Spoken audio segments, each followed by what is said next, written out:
पुढची बातमी पाहत अजित पवारांच्या उमेदवाऱ्या गुंडगिरी वाढवणाऱ्या ठरणार आहेत। खासदार मुरलीधर मोहोळांनी अजित पवारांना टोला लगावलाय। पूर्वेपासून ते पश्चिमेपर्यंत अजित पवारांनी उमेदवाऱ्या देऊन टाकल्यात आणि याचाच फटका हा अजित पवारांना बसू शकतो, गुन्हेगारी वाढू शकते असा सुद्धा टोला मोहोळांनी लगावलाय।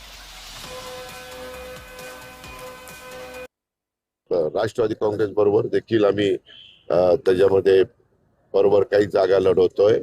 पुण्यामध्ये आणि पिंपरी चिंचवडमध्ये आम्ही शिंदे साहेबांच्या बरोबर पण चर्चा, म्हणजे शिंदे साहेब पण नाही परंतु उदय सामंत असे काही मान्यवरांच्या बरोबर पण चर्चा केली। कदाचित आज त्यांच्या बरोबर पण बसून काही जागेच्या संदर्भात मार्ग निघतोय का। माननीय पालकमंत्री बोलतात की या शहरातले गुन्हेगारी संपली पाहिजे, कोयता गँग संपली पाहिजे आणि दुसऱ्या बाजूला पुण्याच्या पूर्वेपासून पश्चिमेपासून दक्षिणेपर्यंत त्यांची उमेदवाराची यादी पाहिल्यानंतर सरसकट आपल्याला दिसतं की हे कुठल्या तत्वात बसतं हे मला माहीत नाही।